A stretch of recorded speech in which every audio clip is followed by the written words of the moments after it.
दूसरा दृश्य। सबल सिंह अपने सजे हुए दीवान खाने में उदास बैठे हैं। हाथ में एक समाचार पत्र है पर उनकी आंखें दरवाजे के सामने बाग की तरफ लगी हुई हैं। सबल, आप देहात में पंचायतों का होना ज़रूरी है। सरकारी अदालतों का खर्च इतना बढ़ गया है कि कोई गरीब आदमी वहाँ न्याय के लिए जा ही नहीं सकता। जरा सी भी कोई बात कहनी हो तो स्टाम्प के बगैर काम नहीं चलता। उसका कितना सुडौल शरीर है, ऐसा जान पड़ता है कि एक एक अंग सांचे में डला है। रंग कितना प्यारा है, ना इतना गोरा कि आंखों को बुरा ना लगे। इतना सांवला होगा, मुझे इससे क्या मतलब, वह पराई स्त्री है। मुझे उसके रूप लावण्य से क्या वास्ता। संसार में एक से एक सुंदर स्त्रियां हैं, कुछ यही एक थोड़ी है। ज्ञानी उससे किसी बात में कम नहीं। कितनी सरल हृदय है, कितनी मधुर भाषणी रमणी है। अगर मेरा जरा सा इशारा हो तो आग में कूद पड़े। मुझ पर उसकी कितनी भक्ति, कितना प्रेम है। कभी सिर में दर्द भी होता है तो वह बावली हो जाती है। अब उधर मन को जाने ही ना दूंगा। कुर्सी से उठकर अलमारी में एक ग्रंथ निकालते हैं, उसके 2-4 पन्ने इधर उधर पलटकर पुस्तक को मेज पर रख देते हैं और फिर कुर्सी पर बैठ जाते हैं। अचल सिंह हाथ में एक हवाई बंदूक लिए दौड़ा आता है। अचल, दादाजी शाम हो गई, आज घूमने नहीं चलिएगा? सबल, नहीं बेटा, आज तो जाने का मन नहीं चाहता। तुम गाड़ी जुतवा लो। यह बंदूक कहाँ पाई? अचल, इनाम में दौड़ने में सबसे अव्वल निकला। मेरा साथ कोई 25 लड़के दौड़े थे। कोई कहता था मैं बाजी मारूंगा, कोई अपनी ढींग मार रहा था। जब दौड़ हुई तो मैं सबसे आगे निकला। कोई मेरे इर्द गिर्द को भी नहीं पहुंचा। अपना सब मुंह लेकर ये रह गए। बंदूक से चाहूँ तो चिड़िया मार लूँ।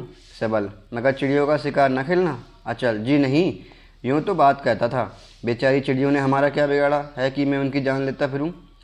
मगर जो चिड़िया दूसरी चिड़ियों की शिकार करती है, उनके मारने में कोई पाप नहीं। सबल, असमंजस में पड़कर मेरी समझ में तो तुम्हें शिकारी चिड़ियों को भी ना मारना चाहिए। चिड़ियों में कर्म अकर्म का ज्ञान नहीं होता। वह जो कुछ करती हैं केवल स्वभाव बस करती हैं, इसलिए वह दंड की भागी नहीं हो सकती। अचल, कुत्ता कोई चीज़ चुरा ले जाता है तो क्या जानता नहीं कि मैं बुरा कर रहा हूँ। चुपके चुपके पैर दबाकर इधर उधर चौकन्नी आंखों से ताकता हुआ जाता है और किसी आदमी की आहट पाते ही भागा खड़ा होता है। कौवे का भी यही हाल है। इससे तो मालूम होता है कि पशु पक्षियों को भी भले बुरे की ज्ञान होता है, तो फिर उनको दंड क्यों ना दिया जाए? सबल, अगर ऐसा ही हो तो हमें उनको दंड देने का क्या अधिकार है? हालांकि इस विषय में हम कुछ नहीं कह सकते कि शिकारी चिड़ियों में वह ज्ञान होता है जो कुत्ते या कौवे में नहीं है। अचल, अगर हमें पशु पक्षी चोरों को दंड देने का अधिकार नहीं है तो मनुष्य में चोरों को क्यों ताड़ना दी जाती है? वह जैसा करेंगे उसके फल आप पाएंगे, हमें क्यों उन्हें दंड दें? सबल, मन में लड़का है तो नन्हा सा बालक मगर तर्क बहुत करता है। प्रकट, बेटा, इस विषय में हमारे प्राचीन ऋषियों ने बड़ी मार्मिक व्यवस्थाएं की हैं। अभी तुम ना समझ पाओगे। जाओ सैर कराओ, ओवरकोट पहन लेना, नहीं तो सर्दी लग जाएगी। अचल, मुझे वहाँ कब ले जाइएगा जहाँ आप कल भोजन करने गए थे? मैं भी राजेश्वरी के हाथ का बनाया हुआ खाना खाना चाहता हूँ। आप चुपके से चले गए, मुझे बताया तक नहीं। मेरा तो जी चाहता है कि नित्य गांव में रहता, खेतों में घूमा करता। सबल, अच्छा, जब वहाँ जाऊँगा तो तुम्हें भी साथ ले चलूँगा। अचल सिंह चला जाता है। सबल, खेल का दूसरा पॉइंट। मुद्रा क्या होगा? अदालतें सबलों के अन्याय की पोशाक हैं। जहाँ रुपयों के द्वारा फरियाद की जाती हो, जहाँ वकीलों बैरिस्टरों के मुंह से बात की जाती हो, वहाँ गरीबों की कहाँ पैठ? यह अदालत नहीं, न्याय की बलिवेदी है। जिस किसी राज्य की अदालतों का यह हाल हो, जब वह थाली परसकर मेरे सामने लाई तो मुझे ऐसा मालूम होता था जैसे कोई मेरे हृदय को खींच रहा हो। अगर उससे मेरा स्पर्श हो जाता तो शायद मैं मूर्छित हो जाता। किसी उर्दू कवि के शब्दों में यौवन फटा पड़ता था। कितना कोमल गात है, ना जाने खेतों में कैसे इतनी मेहनत करती है। नहीं, यह बात नहीं, खेतों में काम करने से ही उसका चंपई रंग निखर कर कुंदन हो गया है। वायु और प्रकाश ने उसके सौंदर्य को चमका दिया है। सच है, हुस्न के लिए गहनों की आवश्यकता नहीं। उसके शरीर पर कोई आभूषण ना था, किंतु सादगी आभूषणों से कहीं ज़्यादा मनोहारिणी थी। गहने सौंदर्य की शोभा क्या बढ़ाएंगे, स्वयं अपनी शोभा बढ़ाते हैं। उस सादे व्यंजन में कितना स्वाद था। रूप लावण्य ने भोजन को भी स्वादिष्ट बना दिया था। मन फिर उधर गया। यह मुझे क्या हो गया है? यह मेरी युवा अवस्था नहीं है कि किसी सुंदरी को देखकर लट्टू हो जाऊं। अपना प्रेम हथेली पर लिए प्रत्येक सुंदरी स्त्री की भेंट करता फिरूं। मेरी पौर्णावस्था है, 35वें वर्ष में हूँ। एक लड़के का बाप हूँ जो 6-7 वर्षों में जवान होगा। ईश्वर ने दिए हुए तो 4 संतानों का पिता हो सकता था। यह लोलुपता है, छिछोरापन है। इस अवस्था में इतना विचारशील होकर भी मैं इतना मलिन हृदय हो गया हूँ। किशोरावस्था में तो मैं आत्मशुद्धि पर ज्ञान देता था, फूंक फूंक कर कदम रखता था, आदर्श जीवन व्यतीत करता था। और इस अवस्था में जब मुझे आत्मचिंतन में मगन होना चाहिए, मेरे सिर पर यह भूत सवार हो गया है। क्या यह मुझसे उस समय के संयम का बदला ले रहा है जब मेरी परीक्षा की जा रही है? ज्ञानी प्रवेश। ज्ञानी का प्रवेश। ज्ञानी, तुम्हारी ये सब किताबें कहीं छुपा दूँ? जब देखो तब एक ना एक पोथा खोले बैठे रहते हो, 10 सत्संग नहीं होते। शबल, तुम्हारा अपराधी हूँ मैं, जो दंड चाहो दो। ये बेचारी पुस्तकें बेकसूर हैं। ज्ञानी, गुलबिया आज बगीचे की तरफ गई थी, कहती थी आज वहाँ कोई महात्मा आए हैं, सैकड़ों आदमी उनके दर्शन को जा रहे हैं। मेरी भी इच्छा हो रही है कि जाकर दर्शन कर आऊँ। सबल, पहले मैं जाकर उसके रंग ढंग देख लूँ तो फिर तुम जाना। गेरुए हुए कपड़े पहनकर महात्मा कराने वाले बहुत हैं। ज्ञानी, तुम तो आकर यही कहोगे कि वह बना हुआ है, पाखंडी है, धूर्त है, उसके पास ना जाना। तुम्हें जाने क्यों महात्माओं से चिढ़ है?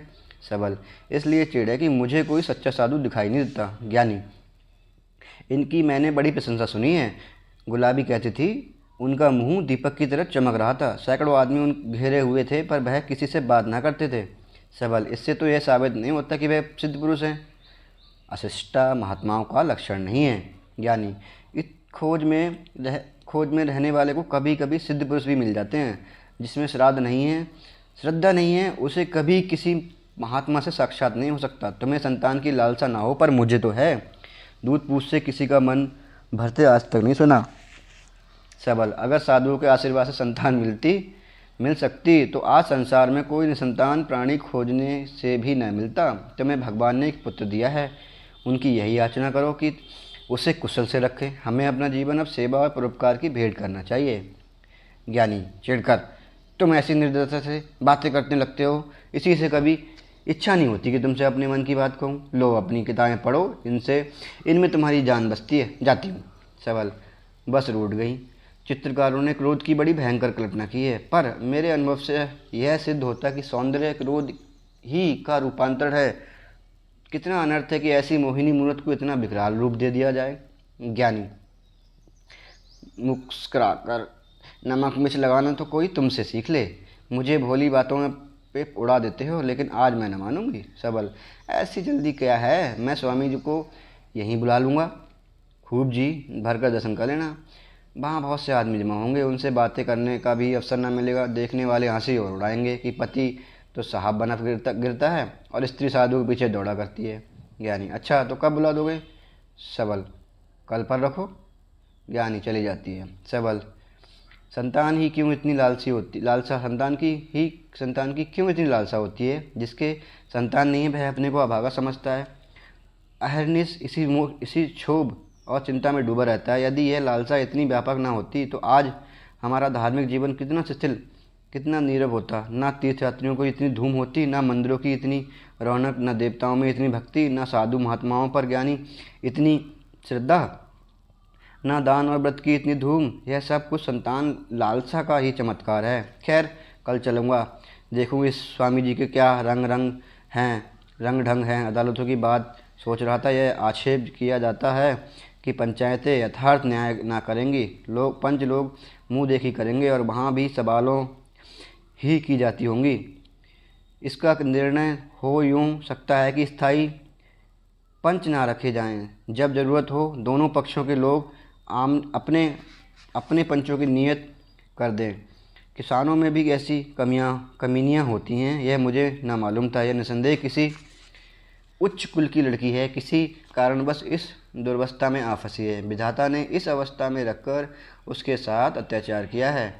उसके कोमल हाथ खेतों में कुदाल चलाने के लिए नहीं बनाए गए हैं। उसकी मधुर बाड़ी खेतों में कौवे हाँकने के लिए उपयुक्त नहीं है। जिनके केसों में झूमर का भार भी ना सहा जाए, उन पर उबले और अनाज के टोकरे रखना महान अनर्थ है। माया की विषम लीला है। भाग्य का दूसरा रहस्य है। वह अबला है, विवश है, किसी से अपने हृदय की व्यथा कह नहीं सकती। अगर मुझे मालूम हो जाए कि वह इस हालत में सुखी है तो मुझे संतोष हो जाएगा। पर वह कैसे मालूम हो?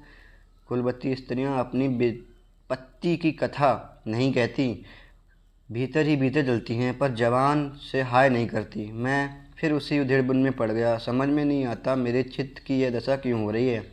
अब तक मेरा मन कभी इतना चंचल नहीं हुआ था। मेरे युवा काल के सहवासी तक मेरी अरसिकता पर आश्चर्य करते थे। अगर मेरी इस दुर्लभता की जरा भी उनकी भनक कान में पड़ जाए तो मैं कहीं मुंह दिखाने लायक ना रहूं। यह आग मेरे हृदय में ही जले और चाहे हृदय जलकर राख हो जाए, पर उसकी करह किसी के कान में न पड़ेगी। ईश्वर की इच्छा के बिना कुछ नहीं होता। यह प्रेम ज्योति उद्दीप्त करने में भी उसकी कोई न कोई मसलहत जरूर होगी। घंटी बजती है। एक नौकर, हुजूम, हुकुम हुकुम। सबल, घोड़ा खींचो। नौकर, बहुत अच्छा।